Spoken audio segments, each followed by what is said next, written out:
Ya, Assalamualaikum warahmatullahi wabarakatuh. Pertama-tama mari kita panjatkan puji syukur kita kepada Allah Subhanahu wa taala yang telah memberikan kita nikmat iman, Islam dan nikmat segala-galanya. Dan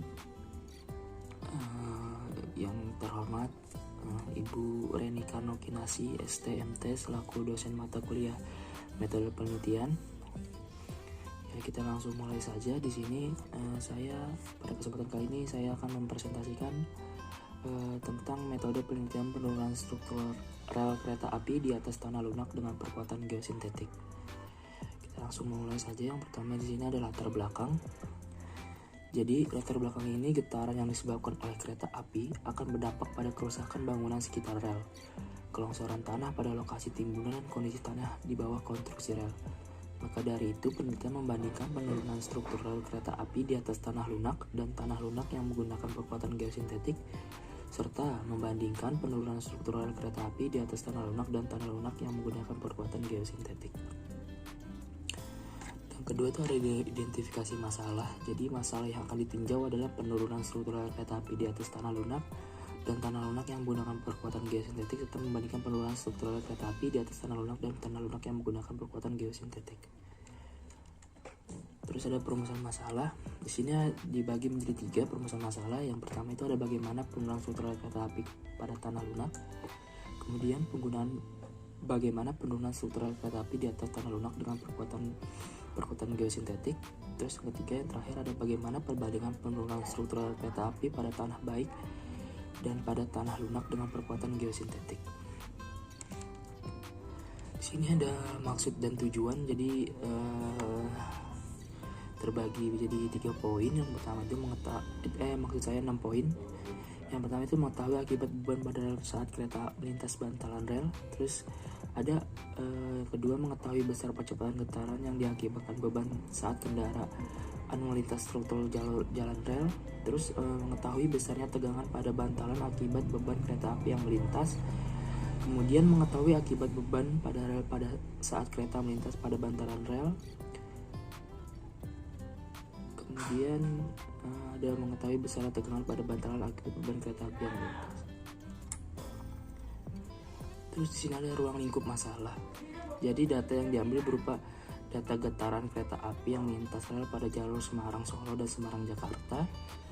Terus juga lokasi penelitian ini ada di stasiun Jerakah pada titik KM 5+8/9 dan Jalan Mukti Harjo Raya pada titik KM 3+4/5. Di sini alat yang digunakan merupakan sensor akelerometer dan seismic monitoring. Terus data yang didapat di aplikasi DSA-CC akan diolah menggunakan aplikasi Geopsi dan Geodas. Terus yang terakhir ada output alat mendeteksi getaran sensor akelerometer berupa percepatan getaran. Di sini ada tinjauan pustaka. Jadi dalam dunia konstruksi, tanah lunak merupakan salah satu permasalahan. Tanah ini memiliki daya dukung yang rendah, sehingga dapat terjadi penurunan jika terjadi beban yang berlebihan. Terus juga tanah lunak digolongkan dalam tanah kohesif yang identik dengan tanah lempung. Berikut ini tabel yang menghubungkan nilai NSPT, konsistensi dan kuat tekan bebas atau QU atau tanah lempung jenuh. Di sini ada tabel. Jadi NSPT yang kurang dari 2, konsistensinya sangat lunak. Kuat tekan bebasnya itu kurang dari 25. Terus kemudian ada yang 2 sampai 4 itu konsistensinya lunak, kuat tekan bebasnya 25 sampai 50. Kemudian ada NSPT 4 sampai 8 itu konsistensinya sedang, kemudian kuat tekan bebasnya 50 sampai 100 dan 8 sampai 15 itu konsistensinya kaku, kuat tekan bebasnya 100 sampai 200. Terus kemudian ada yang 15 sampai 30 itu konsistensinya sangat kaku, kuat tekan bebasnya 200 sampai 400. Kemudian yang terakhir tuh ada NSPT lebih dari 30, konsistensinya keras dan kuat tekan bebasnya itu lebih dari 400. Lanjut ke geosintetik, kita membahas geosintetik. Jadi geosintetik ini berasal dari kata geo yang berarti tanah dan sintetik yang berarti tiruan. Jadi geosintetik ini berarti bahan tiruan atau sintetik atau bahan yang bukan merupakan bahan alami yang penggunaannya berhubungan dengan tanah atau batuan menurut Suryo Lelono tahun 2000. Terus menurut Rein Keller 1981, seperti penggunaannya untuk jalan raya, geosintetik yang digunakan di bawah jalan raya berfungsi untuk memberikan tambahan kekuatan tanah dasar, terus menyebarkan beban ke area yang lebih luas sehingga mereduksi tegangan. Yang ketiga, mereduksi regangan yang terjadi di dalam tanah dan menjaga tanah dasar terhadap retak akibat tarik. Terus yang keempat, memberikan pemisahan antara tanah dan subbalas atau subbalas dan balas sehingga mencegah pemompaan butiran halus tanah. Kemudian memberikan tambahan fasilitas filtrasi permeabilitas searah bidang geosintetik. Di sini ada kerangka berpikir terhadap pertama ada latar belakang, terus identifikasi masalah, metode penelitian, kemudian metode penelitian ini dapat dari data penelitian menggunakan data hasil uji lab, kemudian hasilnya diaplikasikan. Hasil pengaplikasian geosintetik mampu mengurangi penurunan yang terjadi pada struktural di atas substrat tanah lunak. Di sini ada diagram alir.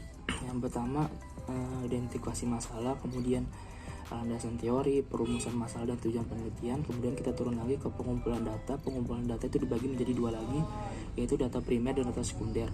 Dan data primer ini memiliki komponen indeks properti tanah, parameter geser tanah, nilai penurunan dan kapasitas dukung geosintetik.